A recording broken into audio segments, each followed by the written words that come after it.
Bom, pessoal, boa tarde. Queria agradecer o convite aqui do Gustavo e do Daniel para participar do evento. Queria agradecer a acolhida da Rita aqui na Escola de Arquitetura. Queria também aproveitar a ocasião para... Eu acho que é importante a gente, nessa ocasião que a gente está reunido, está em outro estado, manifestar minha solidariedade aos alunos da USP, né, que sofreram uma violência absurda na virada de sábado para domingo, lá com a invasão da ocupação da reitoria pela PM, né, de São Paulo. Então, um episódio que eu acho que vai ter várias consequências daqui para frente aí. Bom, eu vou falar aqui, vou pedir desculpa também a Leila e o André, porque eles já conhecem pelo menos parte desse texto aqui também, então, mas espero que tenham algum interesse ainda. Eu vou passar o texto aqui, porque senão eu vou ficar falando mais. Bom, em 2021, a editora da Universidade Federal do Pará publicou aquele que é o 11º e último volume da poesia completa de Max Martins, o livro póstumo Say It Over and Over Again. Esse aqui. O qual reúne, como esclarece seu subtítulo, poemas inéditos, esparsos e fragmentos. Foi organizado, como toda a coleção que ele conclui, pelo poeta Age de Carvalho, amigo por décadas de Max e autor com este de um livro a 4 mãos que segue livremente a forma japonesa coletiva da Renga, intitulado A Fala Entre Parênteses, de 1982. Para os livros anteriores da coleção, saídos entre 2015 e 2018, Age trabalhou a partir dos volumes publicados em vida pelo poeta, pelo Max, oferecendo, porém, agora a melhor lição possível de seus textos, além de uma configuração gráfica apurada em um aparato paratextual que ajuda a situar a obra na sua posição de clássico contemporâneo, para além do reconhecimento já estabelecido em seu estado natal, com prefácios encomendados a críticos como Luiz Costa Lima, Maria Esther Maciel, Eliane Robert Moraes, Davi Regut Jr. e Michel Reodel, assim como a reprodução de textos escritos anteriormente por Benedito Nunes, responsável, sem dúvida, pela interpretação de partida do poeta, desde sua resenha do primeiro livro deste, O Estranho. Say It Over and Over Again resultou de uma perquisição abrangente no espólio do poeta. Como explica o próprio Age de Carvalho, foram pesquisados 58 cadernos de poesia em diversos formatos e números de páginas e 43 diários e agendas, idem, oriundos do acervo do UFPA e do meu arquivo particular, diz ele, né? Toda a longa correspondência que mantivemos durante 24 anos, 1980-2004, recortes de jornais, áudios de entrevistas, entre elas o longo depoimento que concedeu ao Museu da Imagem do Som do Pará, em 1996, papéis avulsos, não organizados e, por vezes, de difícil datação, recolhidos em pastas formato A4. O próprio amigo poeta, convertido em editor, adverte o leitor para a possibilidade de existência de outros poemas e fragmentos ainda não encontrados. Afinal, não há no espólio nenhum caderno ou agenda de 1999 e só um caderno de 1997, embora Max tenha mantido sua rotina de trabalho mais ou menos inalterada até 2004, quando a doença o impediu de continuar escrevendo. Não há, por isso, cadernos posteriores a esse ano, né? O Max morreria em 2009. Sobre os cadernos possivelmente perdidos, o Age se pergunta, né, onde se encontram esses eventuais registros. É, porém, outra espécie de extravio que vai nos exigir atenção, e decisão do poeta-editor, né? Em alguma medida, vai também revelar a dinâmica própria dessa obra, o seu rito escritural, que o novo livro, né, o Say It Over and Over Again, na sua configuração ao só tempo abrangente e extemporânea, apocatástica e marginal, numa única palavra póstuma, concentra. O próprio Age de Carvalho assim descreve sua atitude diante das variantes com que teve de lidar com frequência. E note-se como, neste ponto, a intervenção editorial parece ter como desafio básico a temporalidade pontual e elástica, espécie de kairos alargado ou zazen tensionado da criação poética. Eles, assim, a grande parte dos poemas não trazem título e assim permanecem aqui também. Muitos deles possuem mais de uma versão, não raro várias, às vezes separadas por muitos anos entre pausa e retomada do poema. Cotejadas as versões existentes, a escolha recaiu geralmente na última da série. Quando isso não foi possível, dei preferência àquela variante mais bem acabada, o que, recorrendo a um juízo de valor pessoal, pode ser uma temeridade e certamente coisa de grande responsabilidade, ao mesmo tempo que não tive como eximir-me da tarefa de tomar tamanha decisão necessária e inadiável. Há ainda, mais espaçosamente nessa edição, continua o Age, poemas que aparecem ao lado de sua variante, seja por trazerem luz as intenções do autor, ou pelo contrário, por desviarem-se dessa trilha inicial e seguirem caminho diverso, inaugurando um novo poema. Bom, os termos com que Age descreve sua tarefa, enfatizando a um só tempo, com razão, a temeridade e a responsabilidade de cada decisão que teve de tomar com base num juízo de valor pessoal e frisando que tal decisão é aí necessária e inadiável, se adiada o livro continuaria a não existir, põe a nu a dramaticidade de uma praxis que teve de ser simultaneamente técnica e afetiva. Uma praxis que, na verdade, é antes uma poiesis. Se recordarmos a distinção tão importante para o Giorgio Agamben de l'uomo senza contenuto, afinal, say it over and over again, mais do que um projeto editorial, é, por assim dizer, o último ato poético de uma colaboração que se estendeu por quase 3 décadas, enquanto Max estava vivo e ativo. A frase final do parágrafo, há pouco citado, em que Age nos fala das 2 razões antitéticas para a publicação, em alguns poucos casos de variantes lado a lado, contrapõe, na verdade, 2 diferentes concepções de criação poética que podem, no entanto, como aqui se registra, coexistir no mesmo poeta.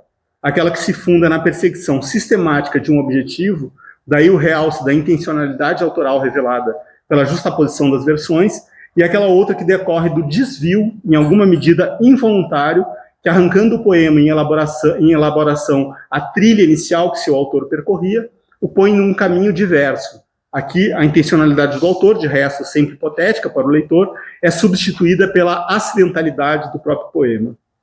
Como diz ainda Age, era preciso adotar critérios e medidas para estabelecimento de um texto que, por natureza, em grande parte, é impreciso e indeciso, em congelada fase de gestação e, por tal, sujeito a interpretações. E é sintomático, ao meu ver, que escreva aí um texto, no singular, um tanto movido, de certo, pela expressão consagrada estabelecimento de texto, quando, de um ponto de vista rigorosamente técnico, está lidando com um conjunto muito variado, muito marcadamente plural de textos. De fato, seja de um ponto de vista afetivo, seja de um ponto de vista poético-filológico, atento ao movimento textual que percorre os cadernos, agendas e outros suportes adotados por Max, atento, diríamos, com Paul Zumthor e Bernard Cerculini, a mouvance, né, a movência ou variância anteriores à sua escrita, o que há, em alguma medida, é mesmo um texto só, não apenas nos poemas inéditos, esparsos e fragmentos, agora reunidos, mas ao longo de sua poesia completa. Contudo, trata-se de um texto só, na medida exata do desvio constitutivo desse corpus, isto é, na medida exata da insistência de Max no momento propriamente poético da dialética da criação. Há mesmo, na prática poética de Max, uma espécie de grau zero da variação, que ainda assim, na sua reescrita obstinada, é exercício de variância. Diz Age sobre os cadernos e cadernetas que, ao organizar o livro, leu pela primeira vez em sequência, né? Cito o Age Carvalho. Assim, muitos desses cadernos, às vezes, são dedicados à concepção de um único poema. E não porque trouxesse várias versões. Na maioria dos casos, trata-se apenas do puro prazer de escrever, também o exercício lúdico da caligrafia. Dia após dia, esse poema se veria escrito e reescrito, sem modificações aparentes, recopiado em renovadas folhas, naquilo que Max chamava de rezar o poema.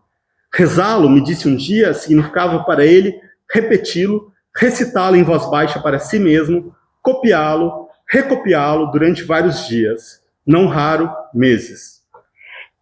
Bom, talvez a forma mais significativa desse desvio ou extravio, que enreda semelhança e diferença, não esteja nas variantes propriamente ditas, isto é, nos poemas mais ou menos acabados, entre os quais o editor tem de decidir, ou pelo menos pode decidir, mas nos versos ou fragmentos errantes que como que permitem flagrar a criação em ato, em sua fulgurante extravagância, prévia e contrária a qualquer encerramento, e que sabotam a ovo a segurança de qualquer decisão ecdótica, mas também, antes e depois, hermenêutica, exigindo, pelo contrário, a permanência do leitor, seja este editor ou não, num limiar impreciso e indeciso para falar como o próprio Age.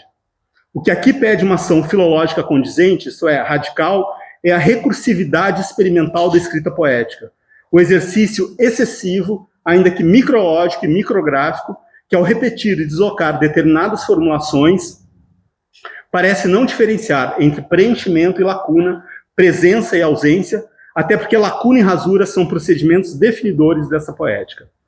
Essa função filológica, que é necessariamente também poética, elege como princípio não um parâmetro editorial, mas aquela constatação que, conforme age, coube a Benedito Nunes, quando Marx morreu. Ele diz assim, Benedito: o poeta vivera a poesia que escrevera, disse então.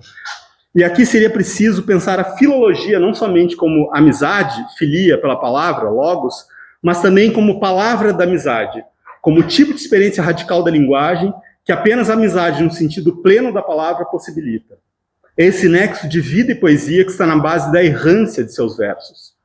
Diz assim, né, o Age: há versos que o acompanham por toda a vida, atravessando décadas e relampejando aqui e ali em diferentes poemas, sem, entretanto, encontrar lugar entre aqueles publicados.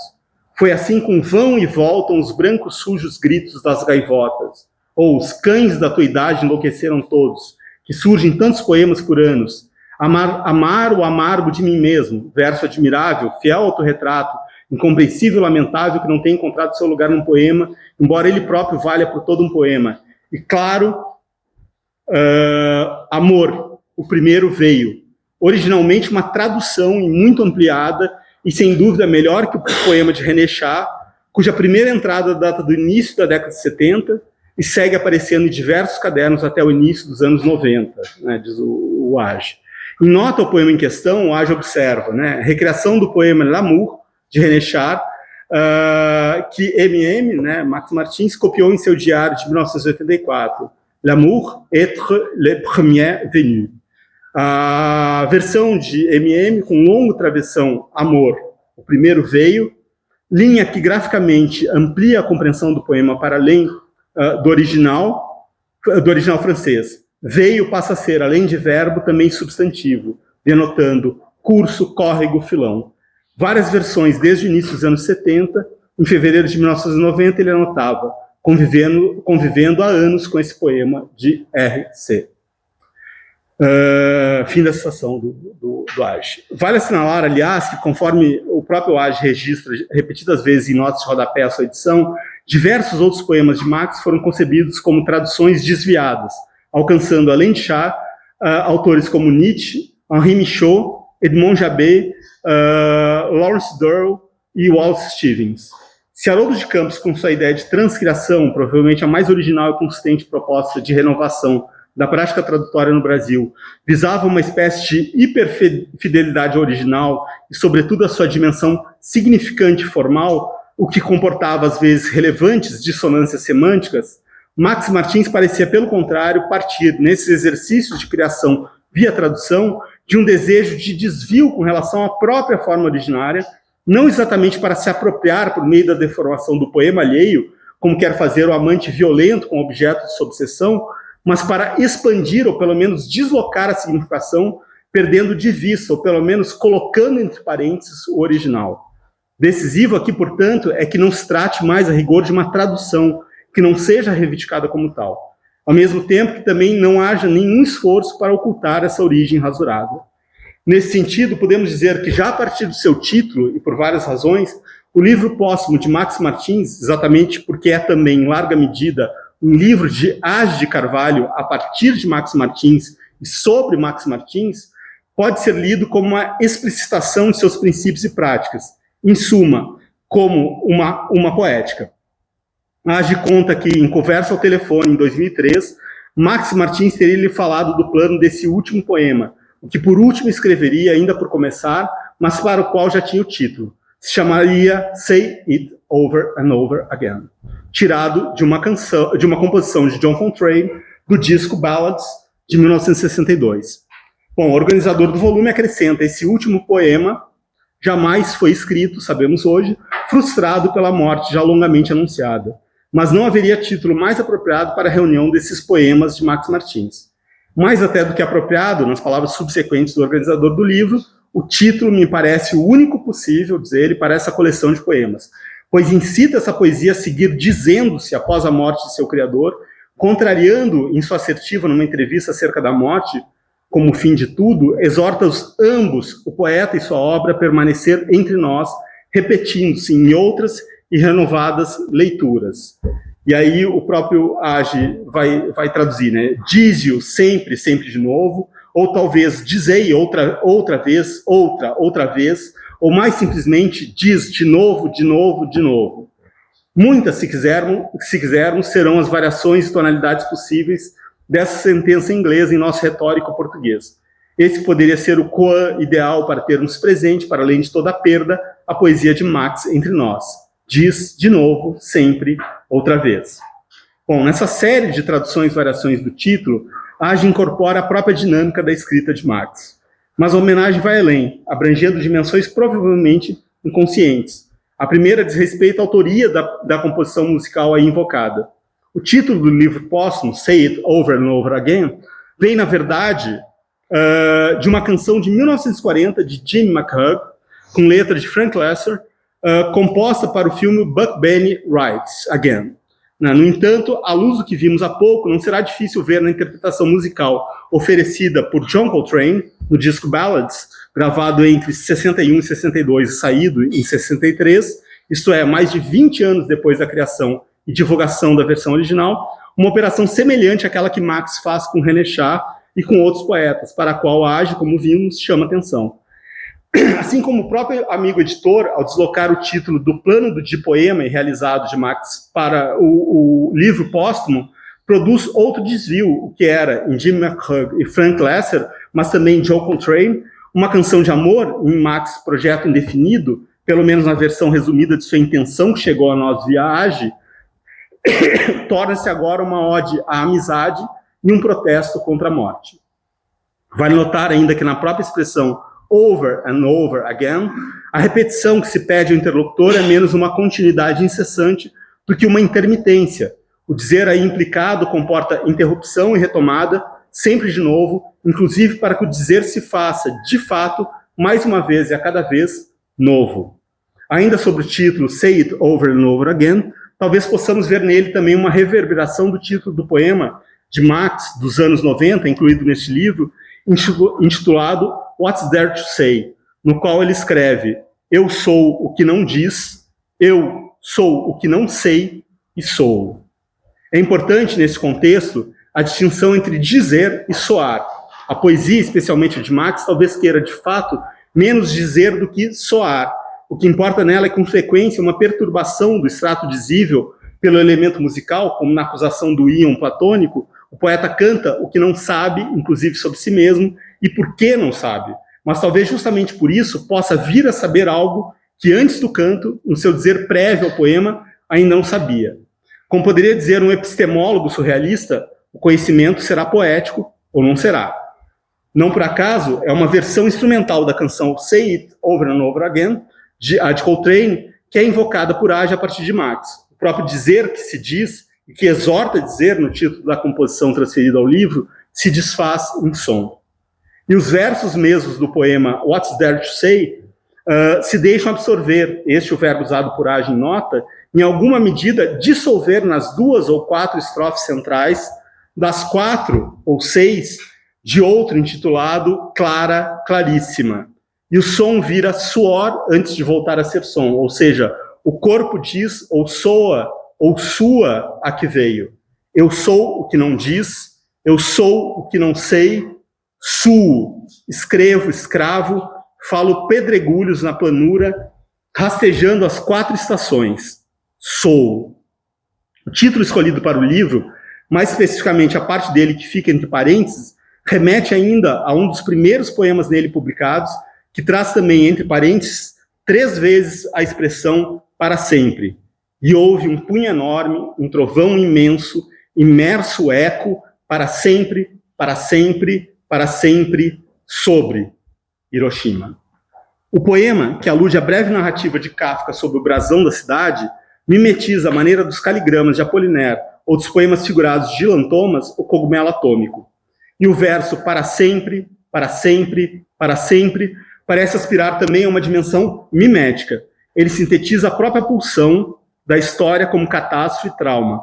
Uma pulsão que, na maior parte da obra de Max, parece estar presente e produzir efeitos rítmicos e figurativos, ainda que dissimulada pela dissolução da história na circunstância a um só tempo miúda e cósmica. Mas há mais. O título do livro póstumo me parece guardar uma remissão não assinalada, porém por seu organizador, à obra que escreveram a quatro mãos, que é a Fala entre Parênteses, né? E de fato podemos dizer que Age retoma em Say It Over and Over Again, por aquela que provavelmente será a última vez, pelo menos na esfera da poesia. Resta ainda a possibilidade de publicação extensiva dos seus cadernos e diários como tais, sua longa parceria com Max Martins, essa colaboração que teve sua forma mais evidente em A Fala entre Parênteses, mas que atravessa outros livros de ambos, na forma de poemas que, de um modo ou de outro, citação, endereçamento, nomeação, etc., remetem, no caso de Max, a Age, e no caso de Age, a Max. Mas se no livro de 1982 tínhamos uma renga, encontro de vozes vivas, aqui temos a edição de uma voz extinta, que só a escrita presentifica. A operação aqui me parece mais radical. Trata-se de um diálogo com um amigo morto, tecido às margens dos textos, ou do texto, para lembrar a singularização sintomática já mencionada. No entanto, continua válida a pergunta da epígrafe rosiana de A Fala entre Parênteses, a outra epígrafe de Jabez, né? Diz assim o Rosa, né? Eu era dois diversos. Temos aqui uma antecipação, dica-se de passagem, do uso do motivo amoroso para dar conta da amizade, como ocorrerá no título de Say It Over and Over Again. O próprio título do livro sintetiza, como nota Benedito Nunes, essa oscilação entre o amor sexual e a amizade poética, né? Cito o Benedito Nunes. O título adotado, A Fala entre Parênteses, pode significar tanto o claro escuro do corpo, da alma, a caverna do sexo, irredutíveis a uma exteriorização plena, e que também são linguagens subterrâneas, quanto à clausura das diferenças de expressões individuais, suspensas, desligadas, e deixando que apareça o idioma comum da intersubjetividade, já como espaço poético, onde se operam desencobrimentos e revolvimentos de palavras e de coisas, entremeadas de significações de silêncios interrompidos. A Fala entre Parênteses é dedicada a Benedito e Maria Silvia Nunes. Foi o filósofo crítico quem apresentou aos amigos poetas o livro que os inspirou a compor o seu, Renga, A Chain of Poems, transposição para a poesia ocidental dessa forma poética japonesa que juntou o mexicano Otávio Paz, o francês Jacques Roubaud, o italiano Eduardo Sanguinetti e o inglês Charles Thomson, cada um escrevendo na sua língua. Seria Benedito também o autor do prefácio da primeira edição de A Fala entre Parênteses, fundamental para se conhecer detalhes da empreitada. É ele quem diz sobre o livro: o encadeamento interno, a continuidade sem junturas, o que é o princípio básico do jogo, exige dos participantes, no momento da composição, um grau de consonância afetiva e intelectual capaz de permitir a qualquer deles retomar no seu poema a experiência do outro, casando-a, seja por semelhança ou por contrastação, a sua própria. Essa consonância, através de oposições e aproximações, é o que assegura a unidade díspare da linguagem dos diferentes poemas, fazendo da renga, de acordo com a doutrina de Shinkai, teórico do jogo no século XV, exercício espiritual para penetrar o talento e a visão do outro. Bom, essa em analogia com o Sinn Philosophie, né, o Sinn Filosofar dos românticos alemães, segundo Benedito Nunes, a reflexão filosófica produzida por mútua simpatia, mediante o confronto dialogal dos pensadores reunidos, o Benedito propõe que se veja em A Fala entre Parênteses um sim poetar. A criação entre poetas, na reciprocidade das experiências individuais em debate, compartilhadas, que se harmonizam sem perder as suas diferenças, opostas, mas não antagônicas, pelo comum foco da linguagem, que as une entre si, como na música os acordes tonais unem várias linhas melódicas. Forma ética, a gente pode acrescentar, ao mesmo tempo que estética. A renga é, diz ainda o Benedito Nunes, como prática verbal, uma forma de lirismo dilatado, a difícil passagem do subjetivo ao intersubjetivo.